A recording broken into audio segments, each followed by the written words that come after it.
Bonjour tout le monde. Je sais pas si on voit rien, on voit pas si Neuilly nous entendent déjà. Si, ils nous entendent bien. Enfin, normalement, ils nous entendent. Bienvenue, bonjour à tous. On reprend le cours du LFT en mode un peu plus habituel avec Guillaume qui va nous parler de créer une association. Alors pour Guillaume, c'est sa première conférence, son premier LFT. Donc il va pouvoir avoir son petit badge de LFT. Voilà. Et on va discuter de comment on crée une asso. Grâce à lui, il a monté une association sportive et avec petit Flo, on a beaucoup couru grâce ou à cause de lui. Et voilà, maintenant il va nous parler de tout ce qu'il a fait avant pour créer son asso. Merci Guillaume. Merci Antoine. Bon, du coup, bonjour à tous. Pour ceux qui ne me connaîtraient pas du coup d'avant, comme on l'a dit Antoine, je m'appelle Guillaume Trémé. Peut-être que d'autres me connaissent sur d'autres noms. Je suis le guignol qui suis venu en Captain America à une rétrospective de sprint. Je suis aussi le mec qui se balade en t-shirt à -2. C'est tous mes acronymes. Voilà, si ça pouvait être resitué. Et aujourd'hui, je vais vous parler de l'associatif. Mais avant de commencer, du coup, j'aimerais un peu avoir votre background sur le sujet. Et à main levée, qui a déjà été bénévole ou membre dans une association? 2000 d'après les manifestants. Un peu plus dur, qui a déjà été membre de bureau d'une association? Ouais, quand même pas mal. Ouais. Encore un peu plus touchy, qui a déjà été membre fondateur d'une association? Il y en a moins, mais il y en a. Du coup, maintenant, moi, je vais vous parler un peu de moi et de l'histoire de Fit for All, l'asso que j'ai créé. Il y a 5 ans, j'ai commencé à coacher des amis à moi qui sont venus me voir en mode « Ouais, il faudrait se remettre en forme, pas trop comment s'y prendre, on sait que tu fais du sport, est-ce que tu peux nous aider ?» Alors, ça a commencé là. On était 2-3 à la base. On a commencé à aller courir donc, sur mes sports de prédilection, la course à pied et tout ça. On a commencé à aller un peu courir 1-2 fois par semaine. J'ai commencé à faire des recherches à droite à gauche, des revues scientifiques pour savoir un peu comment je pouvais leur enseigner, comment mieux être sur l'hygiène de vie en général et tout ça. Et puis le temps a passé, on a commencé à être 3, 5, 8, 10, on a commencé à être une petite vingtaine. Et un jour, avec ma meilleure amie, on s'est fait « ce serait quand même vachement drôle, genre qu'on encadre tout ça et qu'on fasse une association ». C'était la bonne vanne du moment. 1 an après, on l'a fait. Voilà. Mais à savoir, c'est que vous avez déjà un beau background, tout ça. Moi, pas du tout à ce moment-là.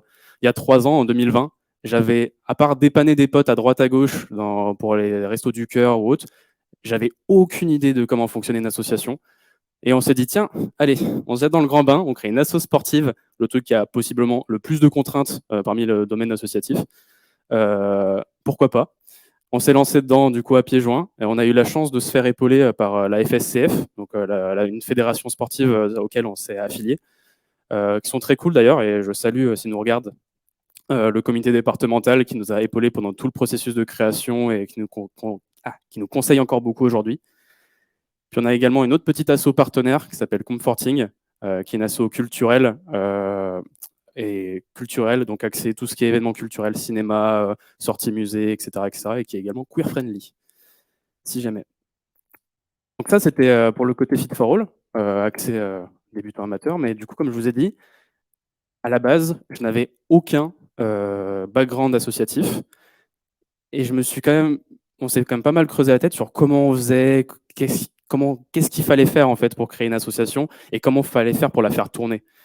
Et c'est tout ça, tous les petits trucs que j'aurais aimé savoir il y a 3 ans, que je suis venu en LFT pour vous le présenter aujourd'hui, sur comment on crée une association et comment on essaie de la faire tourner avec les petits tips et retours sur expérience que moi j'ai eu, les petites galères et qu'est-ce qu'il faut savoir en général. Donc, créer son association, je ne vais pas prendre l'exemple sur Fit for All, parce que nous, c'était un peu anarchique. Finalement, on ne savait pas où on allait. On a fait les trucs un peu dans le désordre. On a fait pas mal d'erreurs et c'est ça qui nous a fait avancer. Moi, je vais essayer de faire le truc un peu plus construit en créant une petite asso fictive avec vous, avec 2 personnages qu'on va prendre comme ça au pif. Tiens, on va prendre Mikasa et Levi. On va dire qu'on va voir leur uniforme. C'est 2 étudiants en études supérieures. Sont également très portés sur l'humour. 2 bons comédiens, ils font des vannes à vous couper en 2, c'est excellent. Mais jusqu'à présent, ils font des petits sketchs dans leur garage Parce que eux, c'est leur truc, ils font ça avec les potes, tout ça, c'est rigolo. Et un jour, il y a Mikasa qui dit à Levi, c'est quand même fou, t'imagines, on a réussi à grandir un peu, et puis on se met à faire ça dans des salles des fêtes, à l'Olympia, un truc de fou, tu vois. Et ouais, mais en vrai, pourquoi pas? Faut serait chaud. Mais comment on fait en fait? Parce que réunir des fonds, quand t'es toi et moi, on va pas dire, hey, t'as des sous à me donner? Ça marche pas trop dans la rue. Vous êtes peut-être déjà accosté généralement. Il y a un nom, un logo, un truc pour vous accoster, c'est plus accrocheur. Donc du coup, pourquoi pas créer une asso? Mais finalement, à la base, le pourquoi. Bah, déjà, comme je vous l'ai dit, pour avoir une petite identité, c'est quand même plus accrocheur d'avoir un petit logo, un petit contexte sympa à présenter. Puis surtout qu'une fois qu'une asso est officielle, on peut plus facilement avoir des financements de la part de la ville, de la part de l'État. J'y reviendrai plus tard parce qu'il y a quand même des petites spécificités à savoir. Mais c'est également un bon moyen de se choper des contacts et d'ouvrir de nouvelles possibilités sur des trucs qu'on n'aurait pas pensé à la base, où on avait un objectif tracé, et puis finalement, on a plein d'autres trucs vraiment très fun à pouvoir faire. Et c'est ce que potentiellement peut nous ouvrir les portes de l'associatif. Chose à savoir, du coup, l'association à but non lucratif est régie par la loi 1901. Donc là, normalement, je vais vous assommer et vous donner envie de partir dans les 10 prochaines secondes.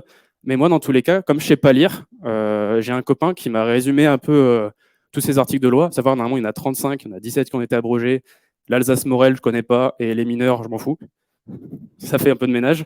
Et comme je vous dis, je ne sais pas lire, donc je vous ai fait une version où j'ai très résumé. Voilà, sur ce qu'il y a les choses à savoir.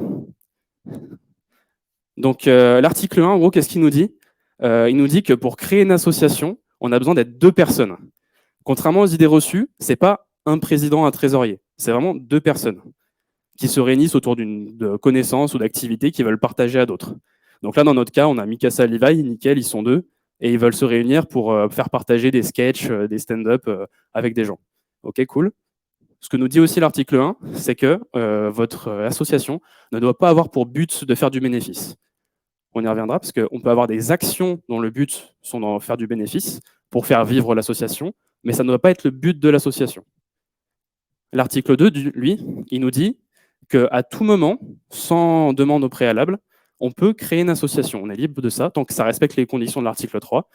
On n'a pas besoin d'autorisation, et l'association, elle peut être officielle ou pas. Sauf que si elle n'est pas officielle, on ne peut pas avoir les avantages juridiques et financiers qu'ont des vraies associations. Pour revenir à l'article 3, du coup, une association n'a pas le droit d'avoir un but illégal, anti-républicain ou contraire aux lois et aux bonnes mœurs. Voilà, je vous ai résumé 3 pavés en quelques mots. Du coup, si on revient à nos 2 amis, eux, ils se disent tiens, on va créer une association qui s'appelle le Time for Lot, le TFL. Toute ressemblance avec des trucs existants est fortuite. Et leur objet, du coup, c'est de réaliser des stand-up pour faire rigoler les gens, parce que c'est rigolo. Et leur siège social, c'est Shiganshina, chez eux, c'est une petite ville qui a vu passer des grandes personnes, vraiment, c'est super pour commencer. Voilà. Mais jusqu'à présent, pareil, ils vont beau avoir créé leur petit asso, c'est pas officiel, ils l'ont pas déclaré. Donc, comment on officialise une association? Là, on va partir sur l'article 5 et l'article 6, c'est les derniers, promis. Pour officialiser une association, il faut qu'elle soit présente sur le journal officiel des associations, qu'on appelle aussi JOAF, J-O-A-F-E, voilà, je ne suis pas très fort en acronyme. Pour ça, l'association doit être déclarée à l'État ou un de ses représentants. Et pour cette déclaration, il faut des informations sur l'association, son siège, ses dirigeants, et toute modification à ces informations-là doit être déclarée dans les 3 mois. C'est ce que nous dit l'article 5. Et l'article 6 nous dit, une fois que l'association est officielle, vous débloquez l'accès à des financements, sous condition, j'y reviendrai, des gestions de locales, de bâtiments, d'immeubles, etc. Et en gros, vous avez le droit de faire des trucs avec l'association qui est devenue une personne morale. Elle existe. Maintenant, comment on officialise une association? On va commencer avant toute déclaration. On se réunit entre nous, donc là, Levi et Mikasa dans ce cas-là, et du coup, on se met d'accord sur des statuts. Les statuts, c'est différent d'une charte intérieure, le règlement intérieur aussi, c'est la même chose. Les statuts, c'est vraiment ce qui va définir les règles juridiques de votre association. Elle a un minimum à contenir. Elle doit contenir un nom, un objet. Généralement, c'est les premiers articles, c'est comme des trucs de loi. Il y a un template pour ça que je vous aurais mis en référence, qui est fourni par le gouvernement, qui est super bien. Et il y a juste à modifier et c'est super cool.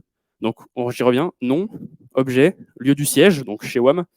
Ça marche aussi, hein, le lieu du siège social peut être tout à fait chez l'un des membres de l'association. Conditions d'adhésion et d'exclusion, à savoir que les statuts sont ultra permissifs. Vous pouvez très bien dire, moi j'accepte que les gens qui me ressemblent, tout comme j'accepte personne, tout comme j'accepte tout le monde. C'est vous qui décidez. Il n'y a pas de contrainte à ce niveau-là. Vous devez définir aussi les obligations membres, ce que doivent faire les membres, vous pouvez aussi le déporter peut-être sur la charte, ainsi que la liste des organes dirigeants. Ah, c'est un peu plus touchy. C'est dans vos statuts, en gros, vous devez définir la présidence, est chargée de représenter l'asso, ceci, cela. C'est déjà fourni dans le template de base.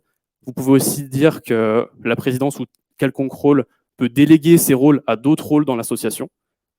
Mais ce que je vous conseille aussi, lorsque vous définissez ce qu'est votre bureau, nous, c'est une erreur qu'on a fait à Fit for All au début. On avait défini du coup ce qu'on était nous, présidence, vice-présidence, trésorerie. À savoir que se fermer comme ça sur des statuts vous obligera très certainement à modifier vos statuts du moment où vos nombres de membres de bureau va changer. Pour ça, petit tips, ne pas hésiter à abuser des si besoins. Nous, c'est ce qu'on a, parce qu'actuellement, on a fait plein de si besoins, mais on est 2 dans le bureau. Mais du coup, vous avez forcément une présidence qui sera à la tête de l'asso. Nous, on a une vice-présidence, qui est voilà, si besoin, une vice-présidence. La trésorerie, si besoin, un trésorier adjoint, si besoin, secrétariat. Et nous, par exemple, ce qu'on a fait, c'est que dans tous les cas, on a présidence, vice-présidence, et on a dit que les rôles de trésorier de secrétariat peuvent être utilisés qui peuvent être attribués à la présidence ou à la vice-présidence lors de la création du mandat. Encore une fois, les statuts sont ultra permissifs. Du moment où vous avez clairement défini les règles, votre asso peut tout à fait être une petite dictature. Ça marche. On a fait l'erreur à la création de Fit for All, mandat à durée indéterminée, tout ça. Ça vous ferme les portes pour les financements. je pourrais y revenir. Mais les statuts sont vraiment très permissifs. C'est vous qui définissez vos règles tant qu'elles obéissent, tant qu'elles ne disent pas à vos membres de faire tout et n'importe quoi. C'est vos statuts, vos règles. Donc là, on a nos statuts avec notre petit asso. On a un peu défini tout ça. Maintenant, il va être temps de faire une assemblée constitutive. Ça va être la toute première assemblée de votre association. L'assemblée constitutive, elle est là, si ça n'a pas été fait, pour définir un peu vos statuts. Ça coupe, non? Okay. Elle est là pour définir vos statuts. Statuts. On m'entend pas? Ah ok, pardon. Donc elle est là pour définir nom, statut, valider les statuts surtout, le montant de la cotisation, parce que ça va être la première fois peut-être que vous l'avez fait. Si vous avez une cotisation, c'est le moment de la définir. Les premiers membres du bureau, qui ne sont pas forcément les membres fondateurs, c'est vous qui décidez. Et tout ça doit être validé et approuvé par ce conseil-là et rédigé vraiment très soigneusement dans le compte-rendu de cette assemblée constitutive. Sinon, ça vous donnera des petits allers-retours avec la préfecture. Vous n'avez pas envie de faire des allers-retours avec la préfecture. Voilà, donc l'assemblée constitutive est rédigée de notre côté. Tout bien rédigé, on a validé. Le président de séance et le secrétariat de séance ont signé le papier. On est bon, on peut passer à la déclaration en ligne. Voilà. De notre côté, on l'a fait en ligne. On voit sur mon espace que j'avais celle pour Fit for All. Pour rigoler, j'ai créé un espace pour Time for Lot. À savoir que c'est juste créer un espace, ça n'engage à rien. Après, du coup, une moment que vous avez créé cet espace, c'est d'ailleurs pas précisé, ça se passe sur servicepublic.fr. C'est dans cet espace où vous allez gérer tous les documents administratifs de votre association.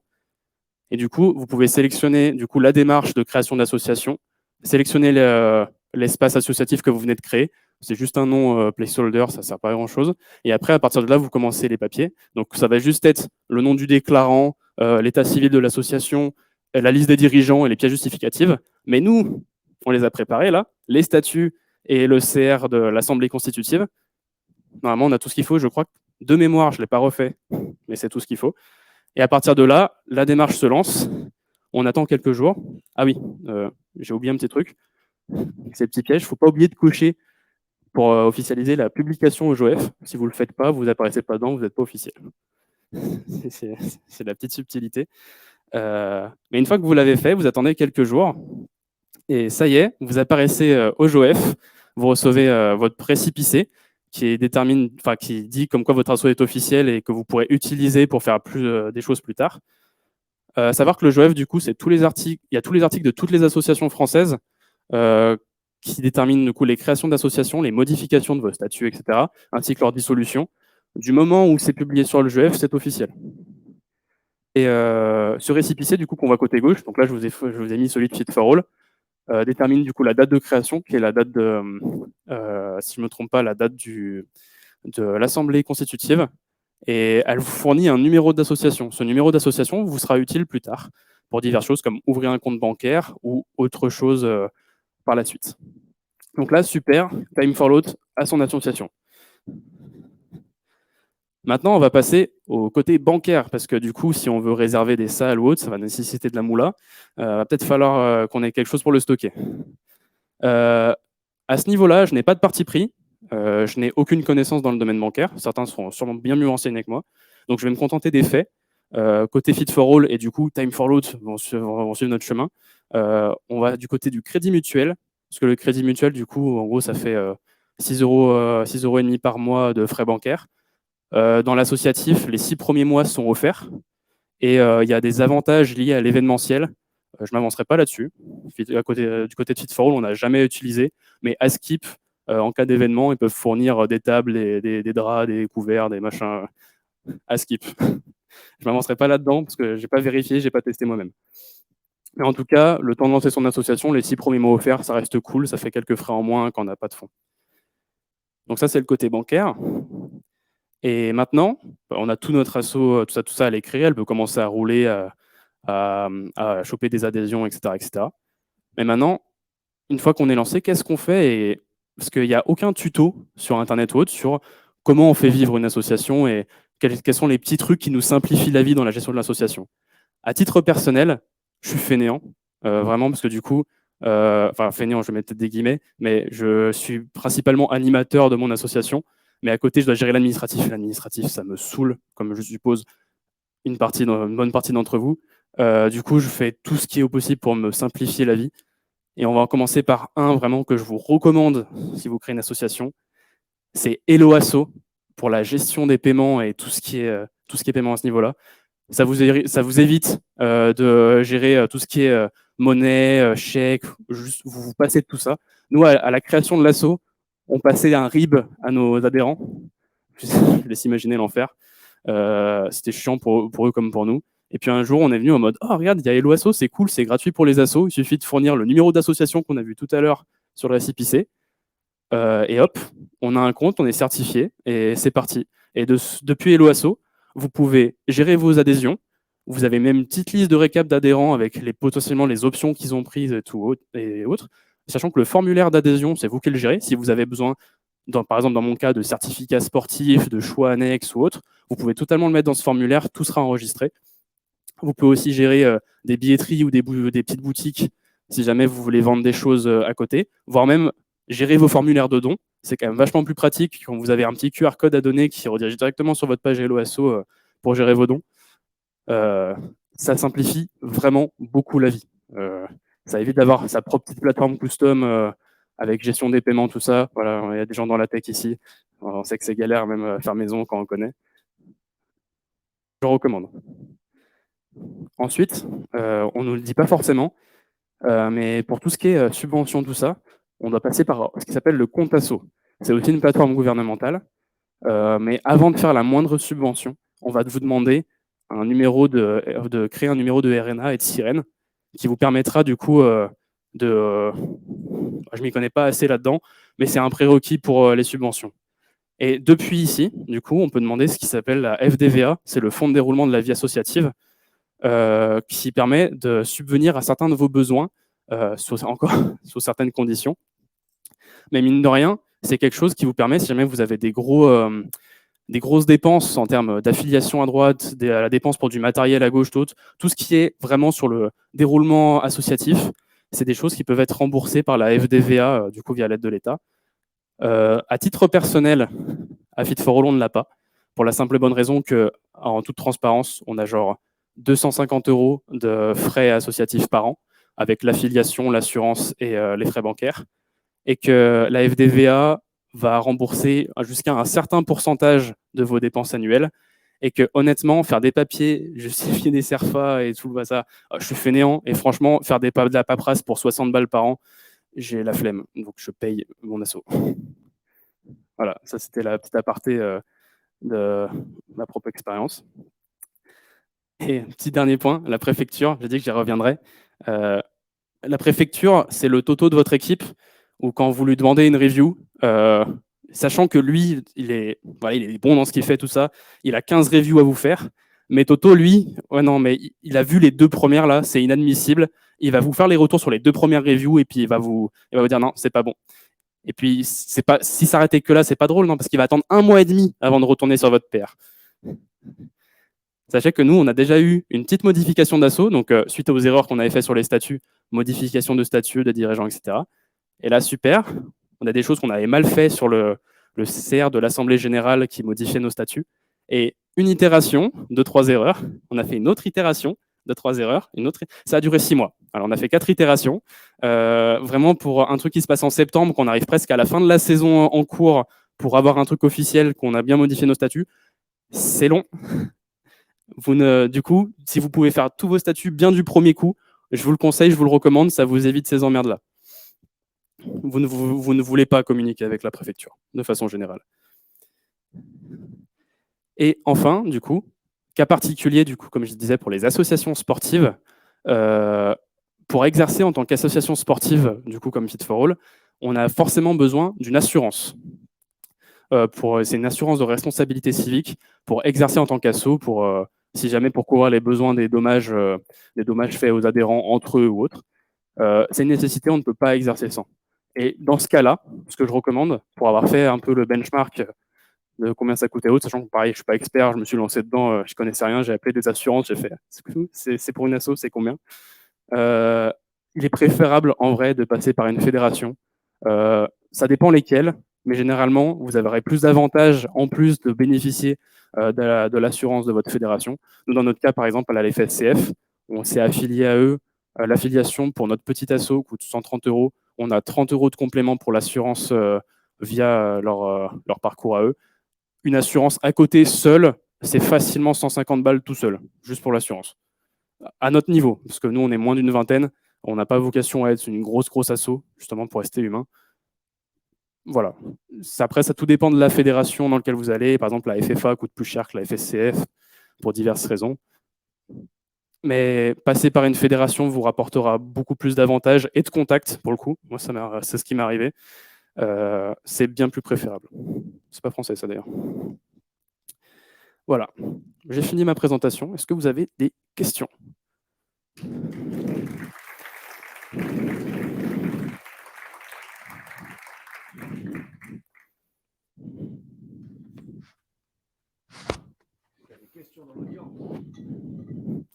Sarah.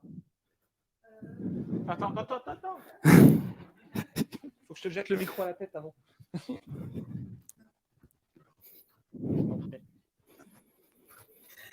Comme tu viens de parler de fédération, je me demandais si les fédés, notamment sportives, ne pouvaient pas aider aussi pour la partie gestion d'adhérents, parce qu'ils ont des softs pour les licences, et peut-être pour les recommandations de banques aussi, mais peut-être que vous avez... Non, du coup, la question, c'était par rapport au conseil sur les recommandations de banque et de soft pour la gestion d'adhérents. Il se trouve que justement, c'est eux qui nous ont épaulés pour ces choix-là. Nous, dans notre cas, avec la FSCF, c'est eux qui nous ont recommandé le crédit mutuel. Ils étaient déjà avec eux et ils nous ont expliqué qu'il y avait divers avantages avec eux. Typiquement, du coup, les mois gratuits, les ceci et cela, j'ai plus tout en tête. Mais du coup, c'est déjà eux qui nous ont épaulés. Et pour la gestion d'adhérents, effectivement, on nous a proposé des softs. Sauf que de notre côté, on est une petite asso et de mon point de vue en tant que président, je cherche à limiter les coûts au possible pour ne pas avoir des cotisations exorbitantes. Et le moindre soft, c'est super pratique pour des grosses assos, mais ça va coûter des sous.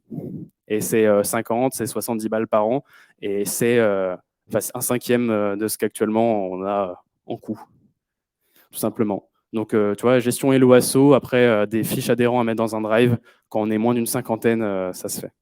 Justement, là-dessus, Guillaume, si je peux me permettre. version gratos, il te faut 1 heure et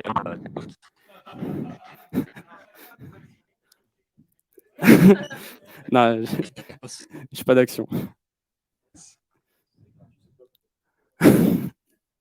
Premier. Est-ce qu'il y a d'autres questions dans l'auditorium?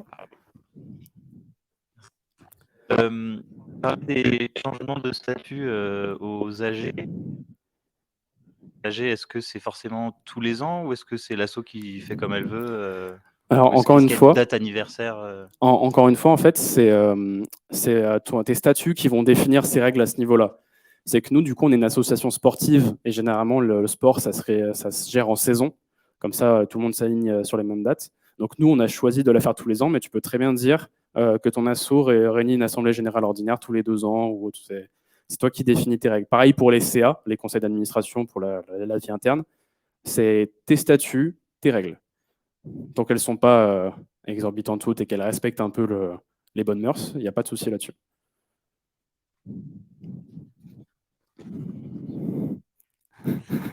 Oui, moi j'avais une question, c'était au sujet du coup du financement.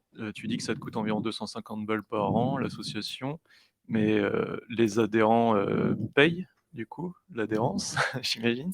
Enfin, en gros, la question c'est est-ce que du coup les 250 € sont de ta poche ou est-ce qu'ils sont rentabilisés par les gens qui sont avec toi dans l'asso? C'est une très bonne question.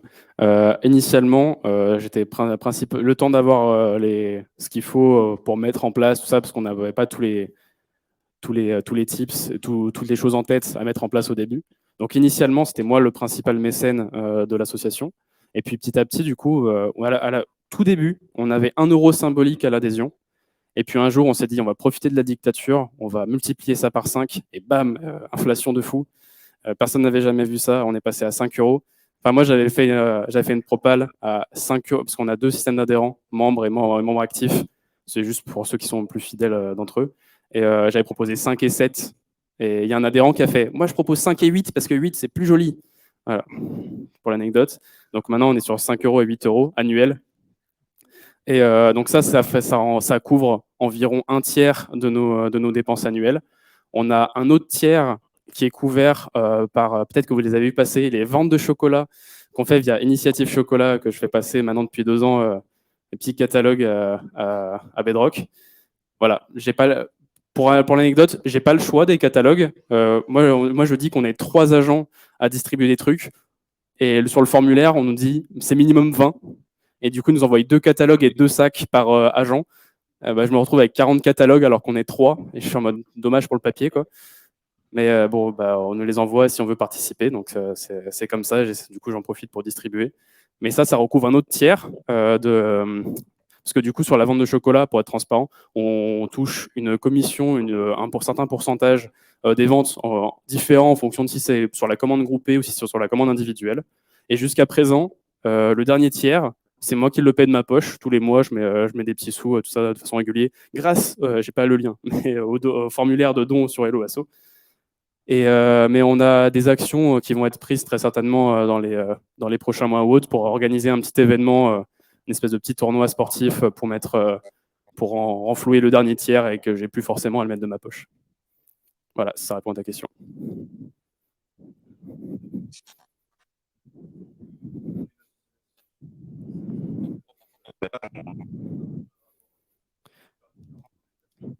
Alors du coup, je répète la question, parce que je crois que ça n'a pas été entendu. La question de Christophe Moncy qui disait, je disais que créer une association, ça permettait de rencontrer des gens un peu officiels, tout ça.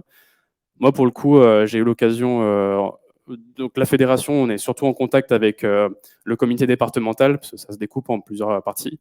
Et moi, j'ai eu l'occasion de représenter la fédération lors de ces événements de région.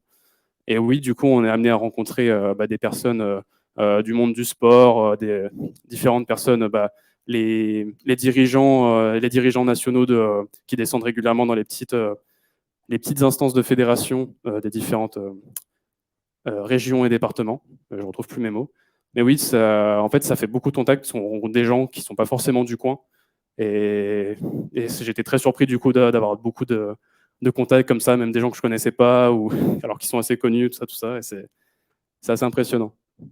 Surtout pour leur bienveillance aussi. Parce que, au passage, si jamais, La moyenne d'âge dans les fédérations sportives, je peux dire au bas mot qu'elle est plus haut que la cinquantaine.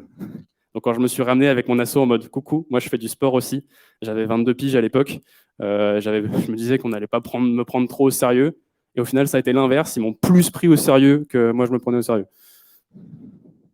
C'est peut-être plus inquiétant aussi. Yes. On prend la dernière question. Pour les comptes associatifs, pour aussi connaître un peu ces trucs-là, il y a les banques modernes, comme on dit, préofferts.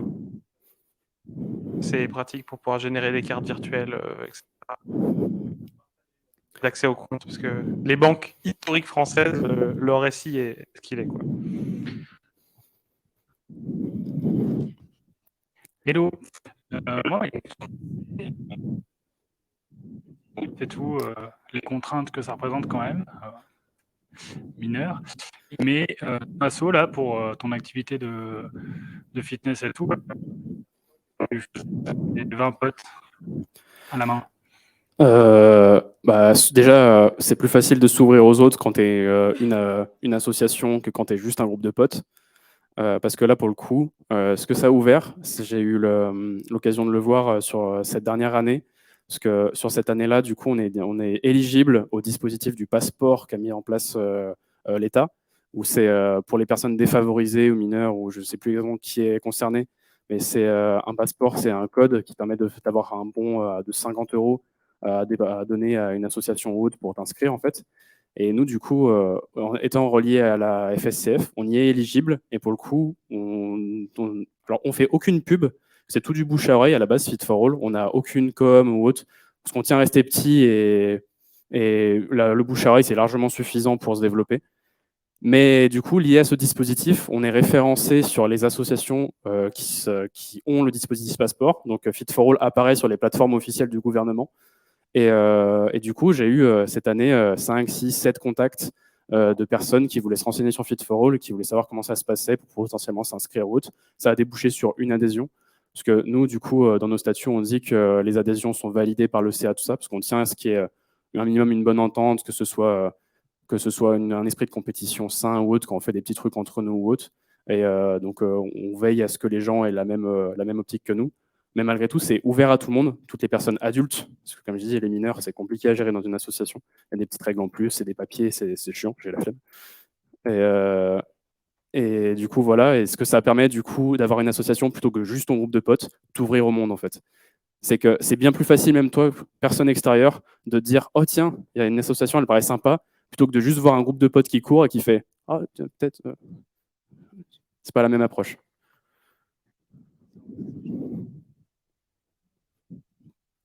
Eh bien, merci à vous de m'avoir écouté. Et puis, c'était un plaisir.